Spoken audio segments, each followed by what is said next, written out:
Shalom, ketemu lagi dalam channel Pada Mulanya Adalah Firman. Dan dalam video kali ini kita akan memulai topik baru. Kita membuka playlist baru dan playlist ini fokus untuk membahas tentang Allah Tritunggal. Nah, Allah Tritunggal ini merupakan konsep yang sangat penting bagi orang Kristen, bagi kekristenan, karena ini secara langsung berbicara atau membahas tentang Tuhan yang kita sembah. Ya, jadi orang Kristen harus memahami sebaik mungkin sesuai dengan panduan, sesuai dengan pewahyuan yang disampaikan oleh Alkitab, bagaimana kita bisa memahami Allah Tritunggal. Bagaimana Allah itu menyatakan dirinya melalui Alkitab sebagai Allah Tritunggal. Nah, ini at the same time, pada saat yang sama merupakan konsep yang sangat penting, tetapi juga merupakan konsep yang paling sering dipertanyakan, khususnya dari orang-orang di luar iman Kristen. Ini merupakan salah satu topik yang paling banyak diperdebatkan, paling banyak diragukan mungkin. Dan sayangnya juga ini merupakan salah satu konsep yang mungkin banyak orang Kristen masih belum terlalu memahami dengan baik. Oke, jadi ini merupakan topik yang sangat menarik untuk kita bahas di dalam channel ini, di dalam playlist ini. Oke, jadi langsung saja kita bahas Allah Tritunggal dan semoga video kali ini menjadi berkat buat kita semua. Nah, ketika kita membahas tentang Allah Tritunggal, jangan pernah lupa ayat ini, Ulangan 6 ayat 4. Dengarlah hai orang Israel, Tuhan itu Allah kita, Tuhan itu Esa. Nah, kalau teman-teman melihat kata Tuhan ditulis huruf besar di sini, huruf besar semua, ini artinya di asal katanya, bahasa Ibrani ini merupakan Yahweh. Ya, jadi Yahweh diterjemahkan, ditulis dalam bahasa Indonesia, ditulis dengan kata Tuhan huruf besar semua. Ya, jadi Tuhan itu Allah kita, Tuhan itu Esa adanya, Tuhan itu satu. Nah, ini juga yang diyakini baik oleh orang Yahudi maupun orang Kristen. Kita percaya bahwa Tuhan itu satu, Tuhan itu Esa. Ya, jadi kekristenan itu bukanlah agama yang politeisme, tidak. Kekristenan, orang Kristen percaya bahwa Tuhan itu satu. Kekristenan itu adalah agama monoteisme. Ya, jadi kita percaya bahwa Tuhan itu Esa, Tuhan itu satu, tetapi pertanyaannya Tuhan itu seperti apa adanya? Pribadi Tuhan itu seperti apa adanya? Dan tentu saja orang Kristen, kekristenan memaknai atau memahami Tuhan tidak berdasarkan logikanya sendiri, apa yang make sense, apa yang masuk akal, apa yang bisa dipahami secara fisik sesuai dengan pandangan mata, observasi, tidak. Orang Kristen membangun iman mereka berdasarkan apa yang dinyatakan Tuhan melalui firman Tuhan. Dan firman itu ada di tangan kita, dicetak dalam bentuk yang tertulis, dan itu kita namakan Alkitab. Ya, jadi kita harus memahami, kita harus belajar tentang Tuhan berdasarkan apa yang Alkitab katakan. Dan itulah yang membentuk konsep Allah Tritunggal. Nah, jadi seperti apa Allah Tritunggal itu? Ya, jadi ingat ya, kekristenan hanya mengimani satu Allah, satu Tuhan, dan Tuhan yang dimaksud adalah Tuhan yang seperti ini. Nah, jadi ini merupakan konsep atau gambar atau diagram Allah Tritunggal atau Trinity yang cukup populer ya. Jadi kalau teman-teman mencari kata Triune God atau Trinity, Allah Tritunggal di Google, di internet, most likely teman-teman akan bertemu dengan picture ini. Dan picture ini cukup bisa mengintisarikan konsep tentang Allah Tritunggal itu ya. Jadi ini merupakan gambar yang cukup baik walaupun tidak bisa menggambarkan sepenuhnya. Nah, jadi kita berangkat dari Allah, satu Allah, dan kita melihat ada Bapa, Anak, Roh Kudus. Dan Bapa itu adalah Allah, Anak itu adalah Allah, Allah Anak, Allah Bapa adalah Allah, dan Allah Roh Kudus. Allah Roh Kudus adalah Allah. Ya, jadi di sini ada kata adalah. Jadi Allah Bapa itu adalah Allah, Allah Anak, yakni Tuhan Yesus Kristus adalah Allah, dan Roh Kudus adalah Allah. Tetapi satu yang sangat penting juga harus kita pahami, Allah Anak bukanlah Allah Bapa. Allah Bapa bukanlah Roh Kudus. Kristus, Allah Anak, bukanlah Roh Kudus. Ya, jadi sebenarnya ada beberapa aliran di dalam tubuh kekristenan yang menganggap bahwa anak itu Bapa, Bapa itu Roh Kudus itu anak. Ini merupakan konsep yang tidak sesuai dengan Alkitab. Ini bukanlah konsep kekristenan. Ya, jadi kekristenan tidak percaya bahwa anak itu Bapa, Bapa itu adalah Roh Kudus adalah anak. Tidak. Bapa berbeda dengan anak berbeda dengan Roh Kudus berbeda dengan Bapa, tetapi baik Bapa, Anak maupun Roh Kudus adalah Allah. Dan di sini kita bisa mengintisarikan juga konsep yang sangat penting, yaitu seperti ini. Allah Tritunggal, satu hakikatnya, satu esensinya, yaitu esensi hakikat Allah, Tuhan, tetapi Tuhan itu hadir, Tuhan itu ada dalam 3 pribadi. Pribadi itulah yang kita kenal sebagai pribadi Allah Bapa, pribadi Allah Anak, yaitu Tuhan Yesus Kristus, dan pribadi Allah Roh Kudus. Nah, ini konsep apa sih? Konsep buatan kah? Apa make up story atau apa? Tidak. Ya, jadi Allah Tritunggal itu diambil, dipelajari, digali dari apa yang tertulis di dalam Alkitab. Ini bukan konsep buatan manusia, karangan-karangan manusia, tidak.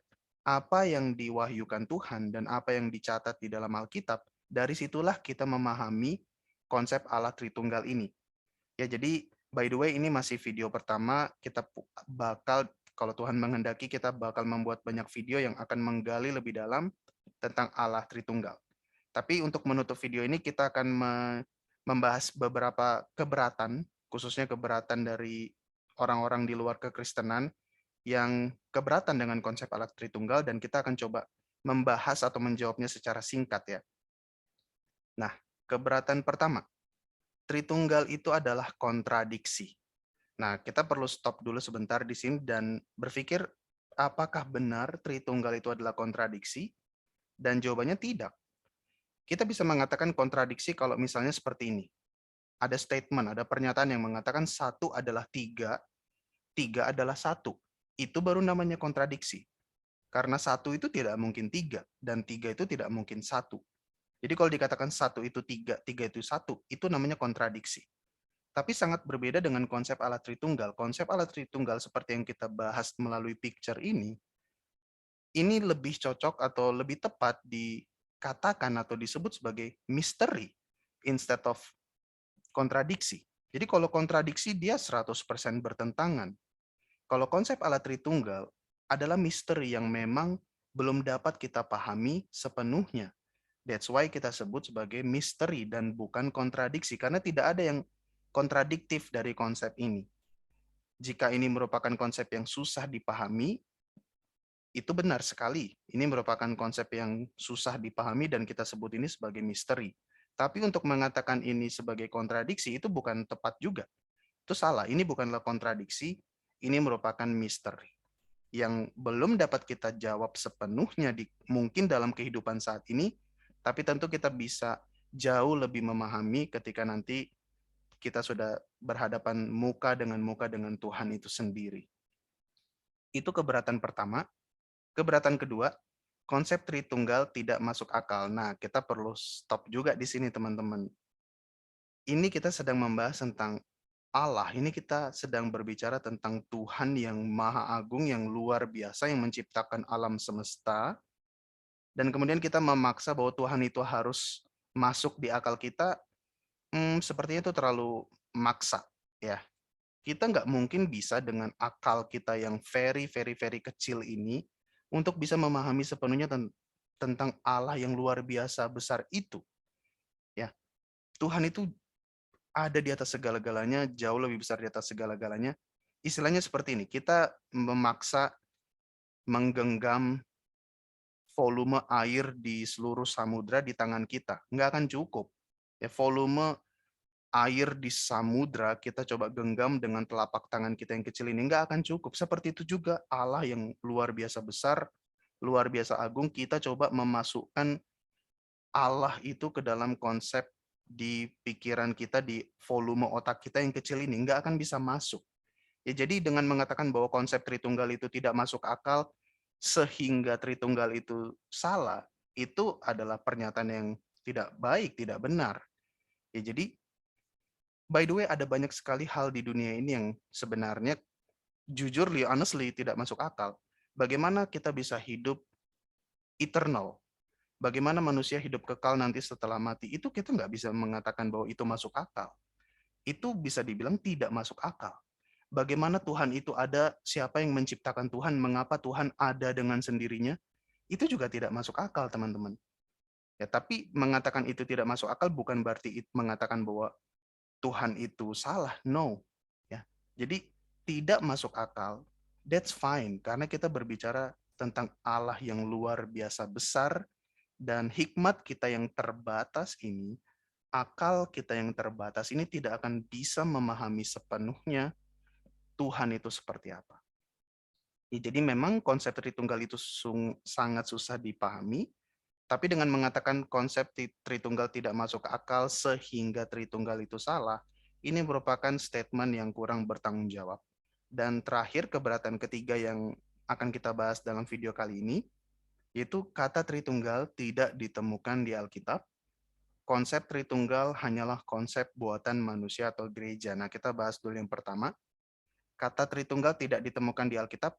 Yes, tidak ada satu kata pun di Alkitab dari depan sampai belakang yang pernah menyebut satu kali pun istilah Tritunggal. Ya, orang Kristen by the way tidak perlu malu dengan statement yang pertama. Memang tidak ada satu kata sedikit pun di Alkitab yang berbunyi atau tertulis Tritunggal. Tapi again, ya lagi-lagi ya, statement yang pertama tidak berarti Tritunggal itu salah. Ya, tidak adanya kata Tritunggal di Alkitab bukan berarti Tritunggal itu salah.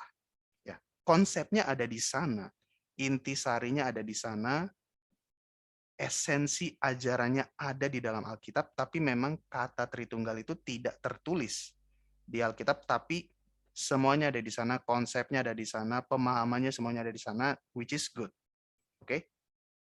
Konsep Tritunggal hanyalah konsep buatan manusia atau gereja. Nah, di sini kita perlu stop sebentar. Kekristenan yang bertanggung jawab, ya, pendeta-pendeta yang bertanggung jawab, orang-orang Kristen yang bertanggung jawab dalam menggali Alkitab, mereka hanya membangun, mereka hanya memahami iman Kristen berdasarkan apa yang tertulis, apa yang diajarkan, apa yang disuratkan maupun disiratkan dari Alkitab.